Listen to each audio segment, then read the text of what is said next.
What is going on, beautiful people? Welcome to another episode of the Narcissist Code, or not, new series, Narcissist in Disney. Today, I'm going to start a new series I'm posting every Sunday about the narcissists that we see every day in Disney movies and cartoons and all that type of stuff. So if this is your first time tuning into my channel, I am a diagnosed narcissist. I have narcissistic personality disorder. And the point of my platform is to bring awareness to mental health disorders, get more people into therapy, and also in the process, get validate the victims and survivors of narcissistic abuse. But sometimes that gets a little heavy. So today, the first episode of Narcissist in Disney is going to be about Hans of the Southern Isles from the movie Frozen. If you've seen Frozen, you know exactly what I'm talking about. The guy from the beginning of the movie that sweeps Anna off of her feet immediately. And a lot of people, I've been doing this on my TikTok for a little while, and a lot of people, they when I do these little short videos that are 60 seconds long, people will say, hey, maybe Disney is conditioning people to accept narcissists. No wonder we love narcissists. We've been watching them since we were younger. In the movie Frozen, which I think is an excellent movie. Frozen is an excellent movie, one of the best movies ever created to me. You ask my wife, ask my kids, I love Frozen. I will stand strong in saying that Frozen is one of the best animated movies of all time by Disney. To me, it's number one. But Hans, y'all, look, Hans gives off all of the criteria of a narcissist. Like literally, y'all, name one thing that Hans of the Southern Isles didn't do to let you know he was a narcissist. First of all, when he first met Anna, he let her know that he was studying her and her sister. He let her know. At the end of the movie, he let them know. He's like, well, we knew that Elsa was going to be harder to get, so we were looking at you. He was playing, like, y'all, he researched her, planned on her and everything. And it's like crazy how he did it. You know what I mean? Like, it's crazy how he did everything and how he set it up and let her know what was going on. In the beginning of the movie, he meets Anna. He bumps into her, but look, mysteriously bumps into Anna. Y'all, he mysteriously bumps into Anna. Oh, hey, sorry.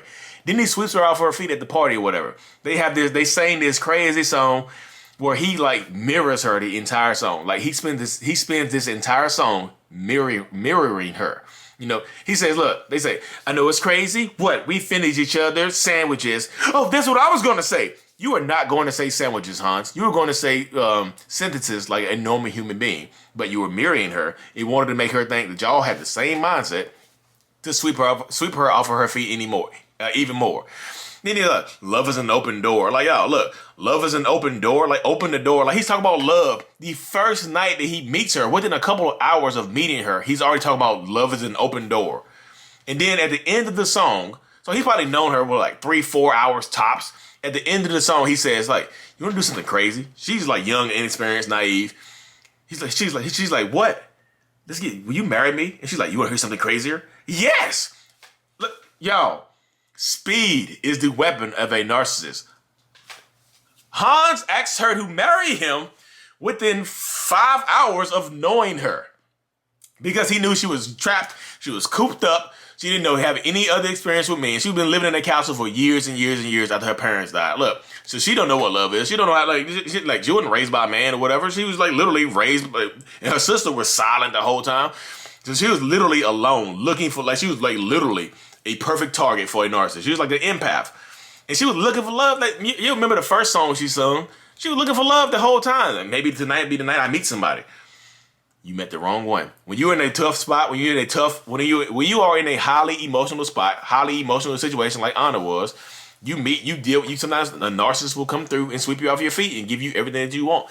Promise to give you everything that you want and need. Just like he did, literally, just like he did Anna. Anna looking for love. Hey, I love you. Then they go ask Elsa, can he, like, Elsa, no. Elsa like, huh? You want to get married? No. Elsa try to be the big sister, like, no. You're not marrying somebody you just met. She's like, but it's true love. It's true love, Elsa. What do you know about love? Now she look, Hans right there, smell it. Hans, if you go back and watch the movie, Hans is smiling. Hans like, yeah, I got you. No matter what, I'm going to marry you. No matter what, I'm going to marry you. Well, then Elsa runs off or whatever. Anna is so love struck that she puts Hans in charge of Arendelle. In charge of all of Arendelle. Literally put Hans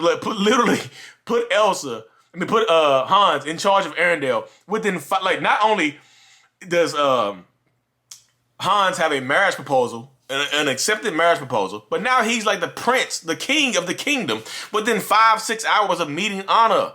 Like, this man is going crazy. And he tells her, look, he told her in the beginning too, look, y'all, people ask me all the time, like, what creates a narcissist? I say, look, trauma, or, not getting love and affection that you need, trauma, or people not telling you no. He said he had 15 brothers and sisters or whatever. He was the youngest. So there's no way in hell his parents were able to give him the love, care, and affection that he needed, having 15 other brothers that they had to take care of. And look, they neglected him. Even the brothers neglected him. He said his brothers pretended he was invisible for 2 years. So he had nobody to talk to, express himself. So Hans became a narcissist through the struggle, through trauma. His brothers traumatized him. His parents wasn't there for him. Hans was a narcissist, 100%. I know it's funny. I know you're laughing, but Hans was 100% a narcissist. So he spends the whole, look, then here comes the new person. Kristoff coming to the picture. Anna still in the highly emotional time, about to die or whatever. She still thinks she's in love with, look, she still spends the entire movie thinking that she's in love with Hans. Kristoff come through with the heat, try to be nice to her. Kristoff come through like, hey, look, what's up? I need you to, he's like, and Kristoff is like, you want to marry somebody you just met? Everybody's telling Anna she's stupid for trying to marry Hans after she don't even know him. What's his last name? She said, look, she didn't know his last name. Kristoff said, what's his last name? Of the Southern Isles? What? Hans of the Southern Isles. Kristoff like, God, girl, you are on a different level right now. Of the Southern Isles, your last name is Hans of the Southern Isles, correct? Yep, I'm Hans of the Southern Isles. So she about to marry a man. She don't even know his last name. Don't even really know where he's from. Don't know anything about his life. He studied her, so he know everything about her. But she don't know anything about him. Isn't that doesn't that resemble a narcissistic relationship? I get a lot of times in my one-on-ones when I'm talking to people where they say, I really never knew my husband. I really never knew my wife. I don't know anything about them. They know everything about me. That's how it goes. Narcissist knows everything about you. They study you, they mirror you, and they sweep you off your feet because speed is the weapon of a narcissist. Speed, it just is. Narcissists want to move fast or they will reveal themselves and you might not like them. If Hans would have came up to Elsa and spent time trying to court her, she probably like, nah, you're lame, Hans. You're lame. Nope. I know who you really are. But nope. He had to sweep her off her feet really, really quick. Now he can't. Look, now he wanted to be king the whole time. His intentions were he wanted to be king the whole time. So he don't love Anna. He don't love her.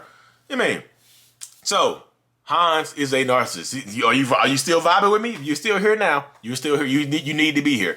Hans was a. I know it's silly talking about this stuff, but like literally, I think watching movies and stuff like this could it condition kids to like narcissists or be narcissists. Like Hans. I spent the whole movie thinking I thought Hans was a good guy. I like Hans. Like this is a great love story, y'all. This is the epic love story. And don't people typically want to be part of an epic love story? And then look, when you tell somebody, like when friends or family tell people that they are dealing with a narcissist or they are moving too fast, the person that's dealing with a narcissist, the person that's the survivor or the victim or whatever, they tend to double down on their relationship. Elsa said, no, you don't know this person. You cannot marry him. Anna said, you don't know what it is. You don't know what true love is. We know each other. You don't know him. You don't know anything about him. Double down. Kristoff said the same thing. Guess what Anna did? Double down. So when you try to tell people to slow down, or hey, are you moving too fast? Or do you really know this person? They will double down on it. You see, like look, Anna doubled down on that relationship with Kristoff. She just did. She's like, on the relationship with Hans. Everybody telling her what she shouldn't do. She's like, I'm gonna do it anyway. You don't know anything about him. I'm gonna do it anyway. And did he not do it? Yep, he did it. She did it. And then like when Anna or whatever turned on her, so when her family turned on her, look, she go find Elsa. Elsa turns on her, almost kills her. So Anna's about to die. Like true love's kiss is the only thing that can heal your heart. So she thinks she got true love with Hans. So Kristoff riding back with her. Kristoff riding the horse, riding Sven back to see Anna. To see Hans. Whole time Hans had caught Elsa and tried to kill her. He trying to kill Elsa. Because he want to be king. He's like, yeah, we about to kill you, girl. You better go to jail for the rest of your life, and we're going to kill you. So he tried to kill her sister. Anna comes back through. I need you to kiss me, Kristoff. I need you to kiss me, Hans. Please kiss me. I'm going to die. Hans is like, I got you. And then guess what, y'all? When he realized he was about to get what he wanted, the kingdom, the mask came off. He said, Anna, how can anybody ever love you? She was like, huh? Then he blew up. Look, then he put the fire out. They had that warm fire in there crackling. Put the fire out on him. Hans, the mask came off. You seen Hans for who he really was. She's like, and then he tells her the whole story. He's like, everybody knew they couldn't get Elsa. She was too shut off.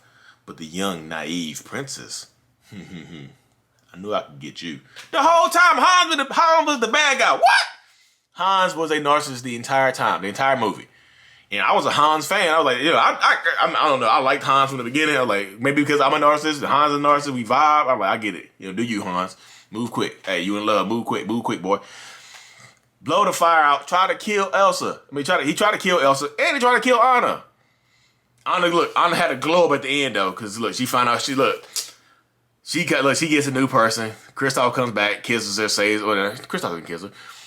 Elsa ended up saving her life through the tear, and end up Hans ends up going to jail.